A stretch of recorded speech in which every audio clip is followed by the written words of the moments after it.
অনায়া বর্মার গলায় না ছিল রাগ, না ছিল অহংকার, ছিল শুধু একরাশ ক্লান্তি।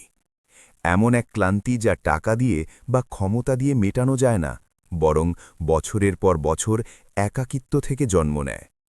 বন্ধুরা, গল্পে আগে কি হয়েছিল তা জানার জন্য এই গল্পটি শেষ পর্যন্ত অবশ্যই দেখো। কিন্তু তার আগে ভিডিওটি লাইক করো, চ্যানেলটি সাবস্ক্রাইব করো এবং কমেন্টে তোমার সুন্দর গ্রামের নাম অবশ্যই লেখো, যাতে আমরা জানতে পারি তুমি আমাদের গল্পটি কোথা থেকে দেখছ। তো চলো বন্ধুরা, এবার শুরু করা যাক আজকের গল্প। সকালের হালকা কুয়াশা তখনও শিবনগরের রাস্তায় ভাসছিল। জানুয়ারির ঠান্ডা হাওয়া হুল ফোটানোর মতো শরীরে বিঁধছিল। সেন্ট্রাল সার্কেলের দিকে যাওয়া রাস্তায় ট্রাফিক ধীরে ধীরে জেগে উঠছিল। অটোর ভেতরে বসে অনায়া তার দামি কোটের কলার তুলে নিল, কিন্তু ঠান্ডা শরীরের চেয়ে বেশি হৃদয়ে লাগছিল। অটো চালাচ্ছিল আমান, বয়স প্রায় ৩০ বছর, রোগাপাতলা গড়ন, সাধারণ পোশাকে পুরনো সোয়েটারের কনুইয়ের কাছটা ঘষে গিয়েছিল। পায়ে ছিল সস্তা জুতো যাতে কাদা লেগেছিল, কিন্তু তার চোখে ছিল এক অদ্ভুত শান্তি, যেন সে জীবনে অনেক কিছু হারিয়েছে এবং সেই হারানোর মাঝেই অনেক কিছু খুঁজে পেয়েছে। ম্যাডাম, আপনি যদি কিছু মনে না করেন তবে একটা ছোট রাস্তা আছে, আমান ধীরে থেকে বলল।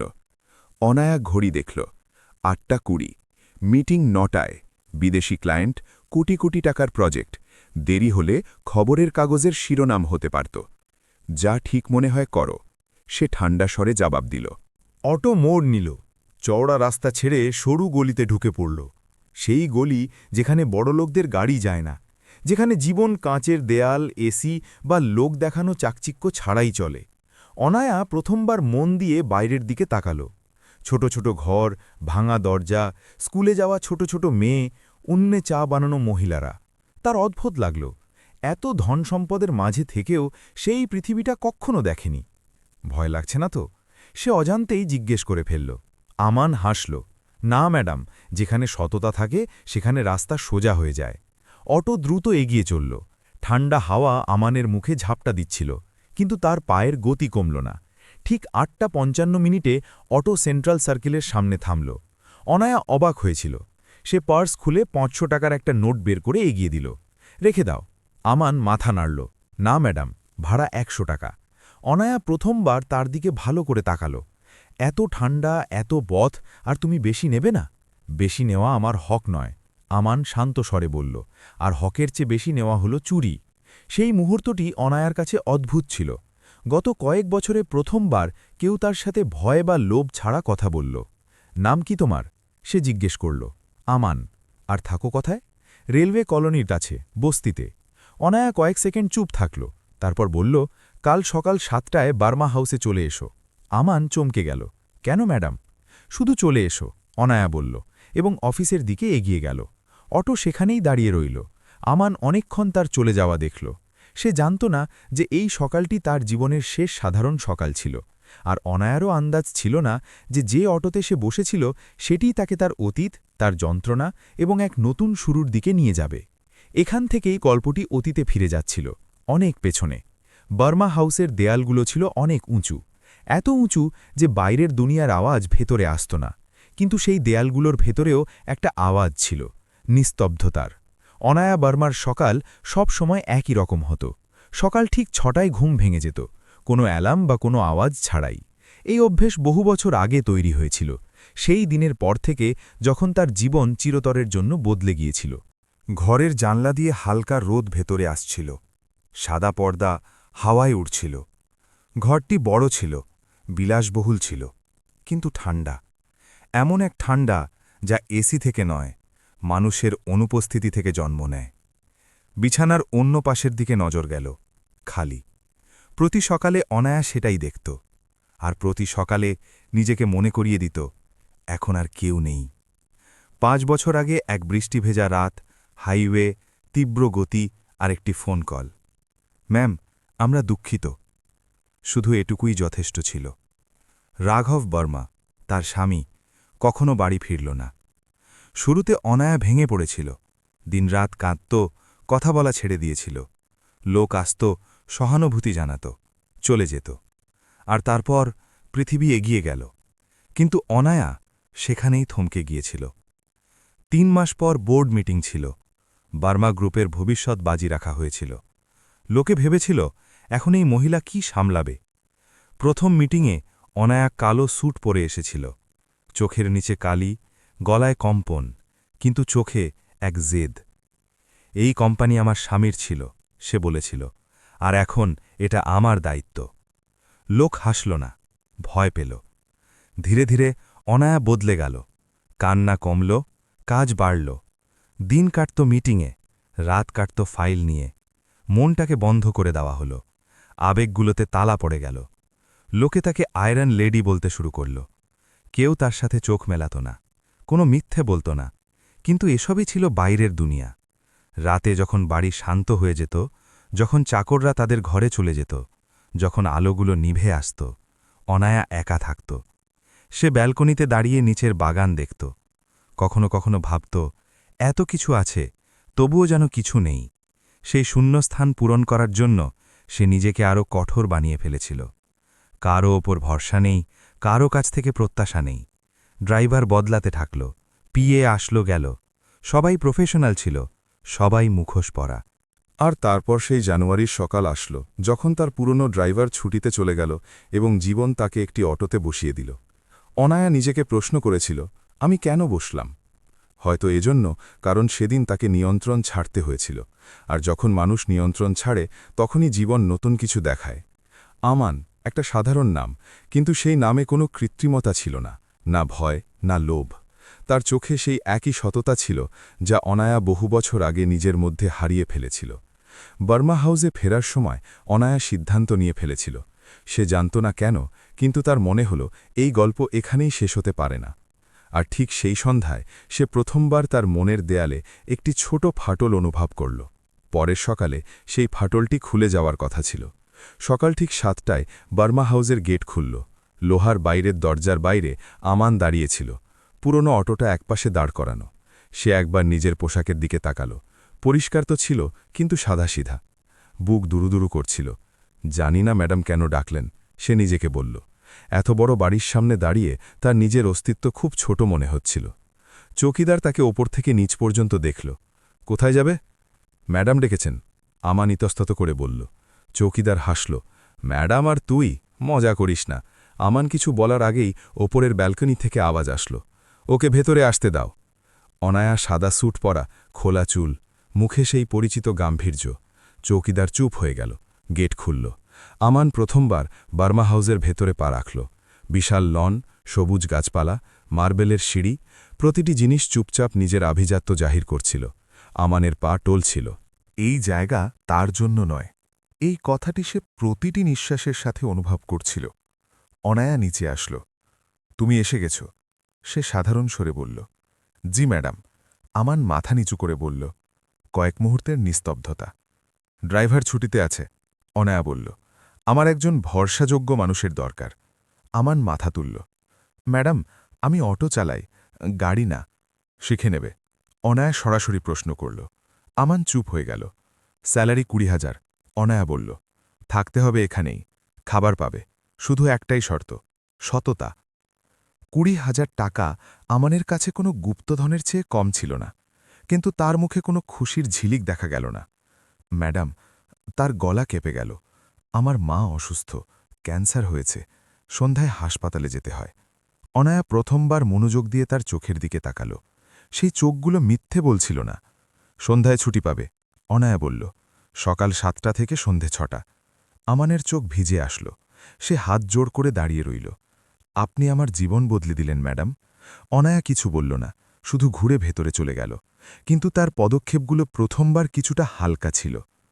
আমান চাকরদের কোয়ার্টারে একটি ছোট ঘর পেল। একটি বিছানা, একটি আলমারি, একটি জানলা। সে জানলাটি খুলল। তাজা হাওয়া ভেতরে আসল। এতটুকুই অনেক, সে হেসে বলল। প্রথম দিন গাড়ি শেখার ছিল। ইঞ্জিন 10 বার বন্ধ হল। গিয়ার ভুল লাগল, কখনো ব্রেক খুব জোরে, কখনো অ্যাক্সিলারেটর খুব কম। আমান ঘামে ভিজে গেল। দূরে দাঁড়িয়ে অনায়া দেখছিল।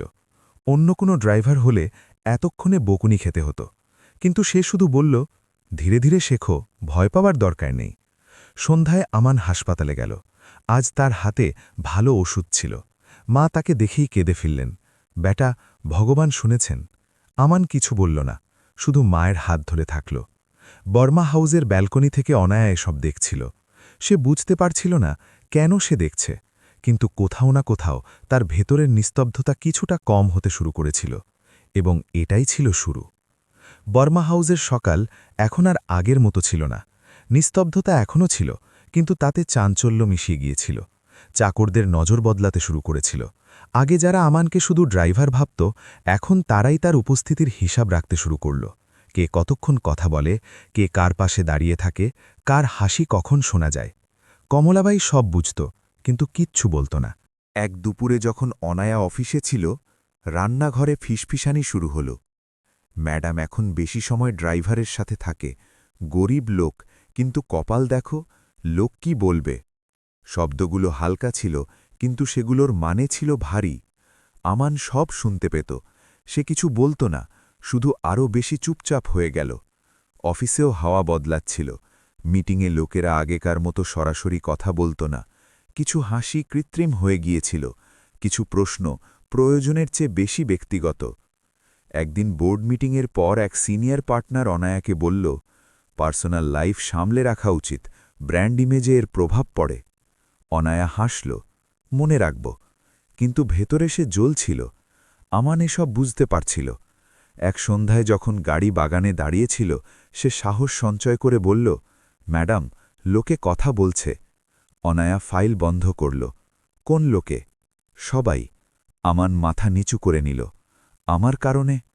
কয়েক মুহূর্ত নিস্তব্ধতা রইল। তোমার কি মনে হয়? অনায়া জিজ্ঞেস করল। আমানের গলা কেটে গেল।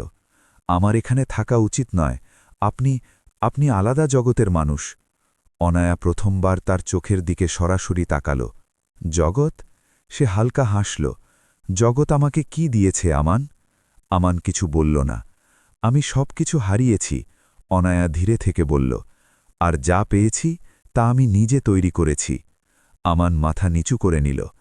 আমি চাই না আপনার ক্ষতি হোক। এই শব্দগুলো অনায়ার হৃদয়ে বিঁধে গেল। সেই রাতে দুজনেই ঘুমাতে পারল না। অনায়া ব্যালকনিতে দাঁড়িয়ে রইল। নিচে বাগানে আমান বসেছিল।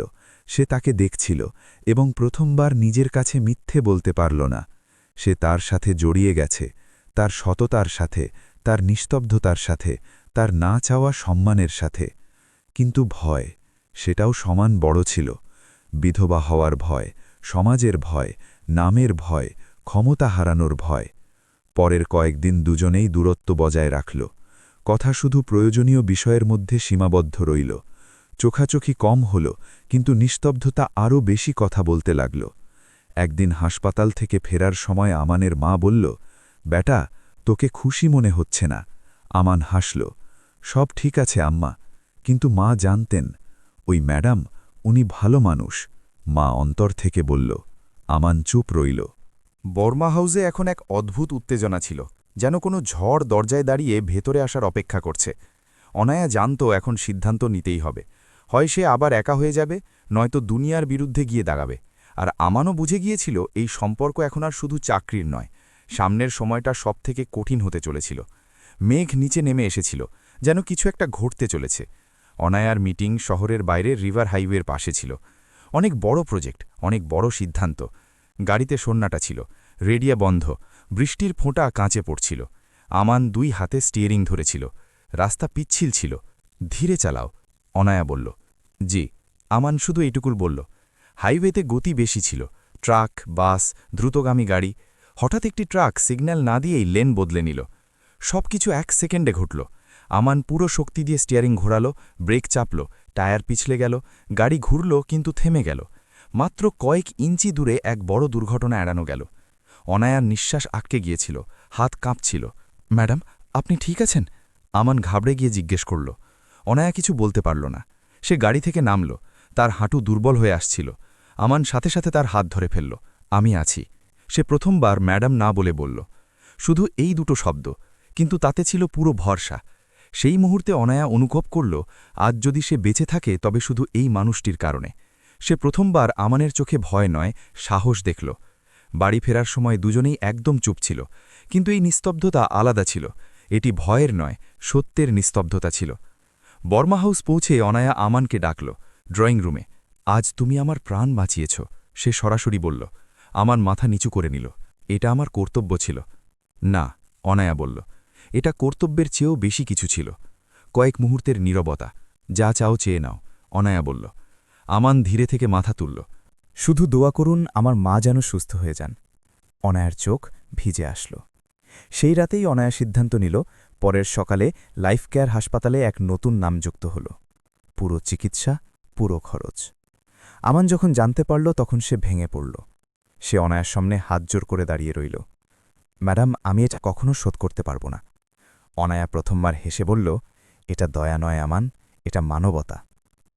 কিন্তু বাইরের দুনিয়া এতটা বুদ্ধিমান ছিল না। দুর্ঘটনার খবর বাইরে ছড়ালো, আমানের নাম, অনায়ার নাম, সংবাদপত্রে প্রশ্ন উঠল। কোটিপতি বিজনেসউম্যান এবং ড্রাইভার, সম্পর্ক নাকি দয়া? সোশ্যাল মিডিয়ায় কথা বলাবলি বেড়ে গেল। অফিসে পরিবেশ বদলে গেল। কিছু মিটিং পিছিয়ে গেল, কিছু ফোন আসা বন্ধ হয়ে গেল। অনায়ের উপর চাপ বাড়তে লাগল। আত্মীয় স্বজনের ফোন আসলো, এসব বন্ধ করো, নাম খারাপ হচ্ছে, সমাজ কি বলবে? অনায়া সব শুনল, কিন্তু এবার চুপ রইল না।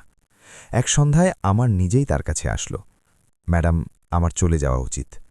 অনায়া চমকে গেল। লোকে ঠিকই বলছে, আমান বলল। আমি আপনার জগতের মানুষ নই।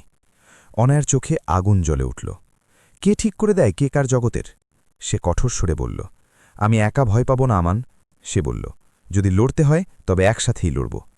সেই মুহূর্তে আমান বুঝে গেল এই মহিলা আর পিছিয়ে যাবে না, আর সেও না। কিন্তু সবথেকে বড় সিদ্ধান্ত এখনও বাকি ছিল, এমন এক সিদ্ধান্ত যা সব কিছু বদলে দেবে। বর্মা হাউসের ড্রয়িং রুমে সেই সন্ধ্যায় নিস্তব্ধতা ভারী ছিল। টিভিতে নিউজ চলছিল, নাম না নিয়ে কিন্তু সব ইঙ্গিত পরিষ্কার ছিল। শিবনগরের বিখ্যাত বিজনেসওম্যান নিজের ড্রাইভারকে নিয়ে আলোচনায়। অনায়া রিমোট দিয়ে টিভি বন্ধ করে দিল। ঘরে বসে থাকা মানুষগুলো আলাদা আলাদা জগতের ছিল, কিন্তু সবার চিন্তা একই রকম।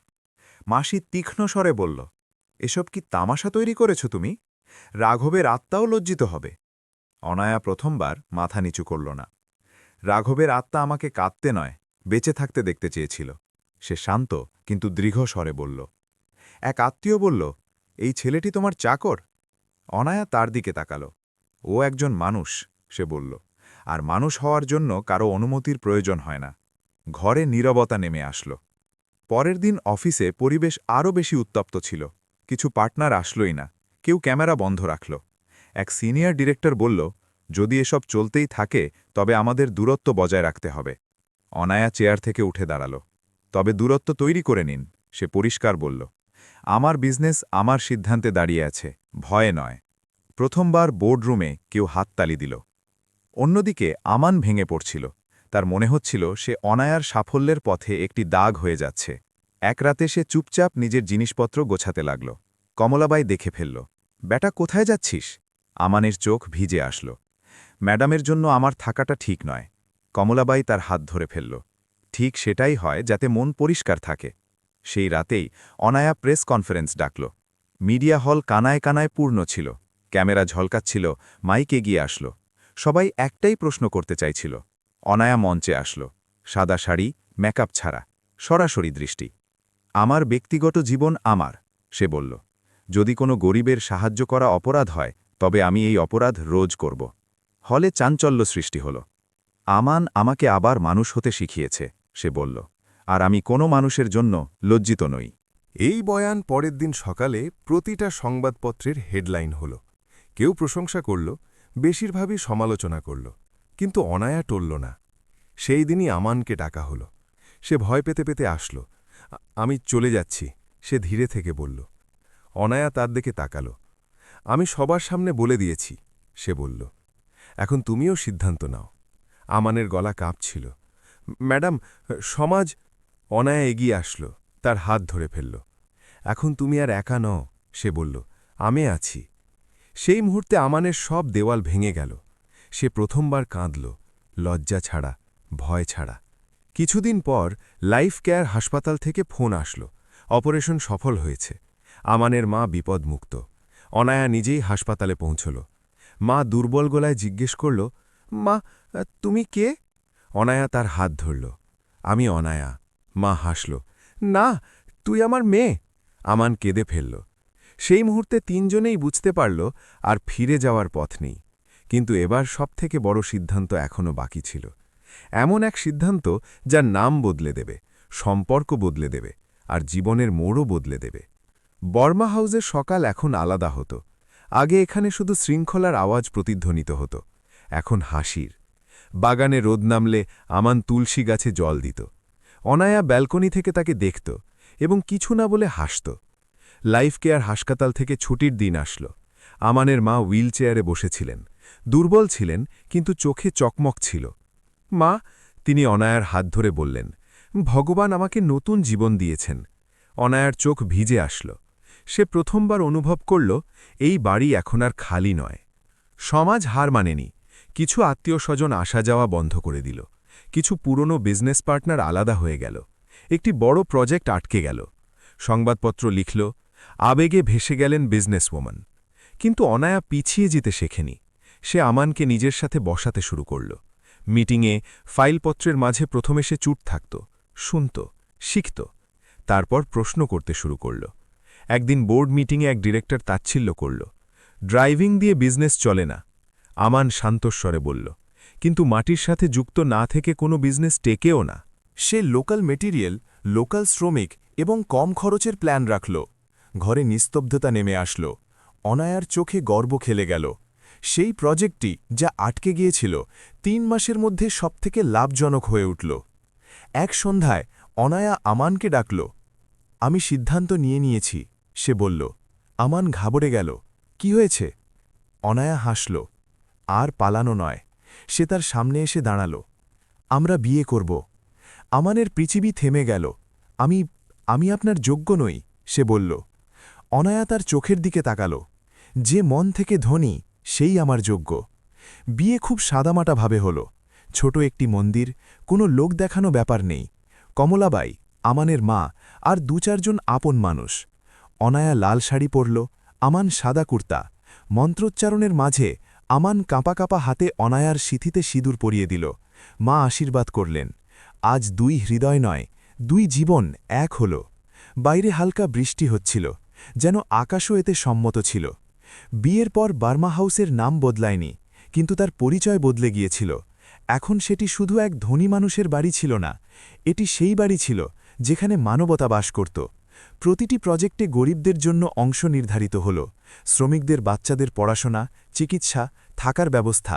লোকে বলতে লাগল, এই গ্রুপ শুধু বিল্ডিং বানায় না, আশা তৈরি করে। সময় কেটে গেল। একদিন অনায়া আমানের হাত নিজের পেটের উপর রাখল। আমরা ৩ জন হতে চলেছি। আমান কেঁদে ফেলল।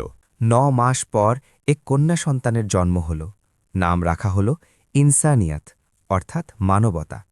লোকে হাসল, কিন্তু আনায়া আর আমান জানত এই নামটিই তাদের পুরো গল্প। আজ ১০ বছর পার হয়ে গেছে। আমান ভার্মা গ্রুপের চেয়ারম্যান। আনায়া তার সাথে কাঁধে কাঁধ মিলিয়ে দাঁড়িয়ে থাকে। ইনসানিয়াত স্কুলে যায়, প্রশ্ন করে এবং সবার সাথে সমানভাবে কথা বলে। আমানের মা চেয়ারে বসে তাদের দেখেন আর হাসেন। এক সন্ধ্যায় সূর্য ডুবছিল। ব্যালকনিতে আনায়া, আমান আর ইনসানিয়াত দাঁড়িয়েছিল। আনায়া ধীরে থেকে জিজ্ঞেস করল, কখনো ভেবেছিলে একটা অটো এত দূরে নিয়ে আসবে? আমান হাসল। না, সে বলল, কিন্তু ভগবান ভেবেছিলেন। ৩ জনেই হেসে উঠল এবং সেই হাসিতে সারা পৃথিবী যেন মিশে গেল। কারণ এই গল্প শুধু প্রেমের ছিল না, এই গল্পটি ছিল মানবতার। গল্পের শিক্ষা।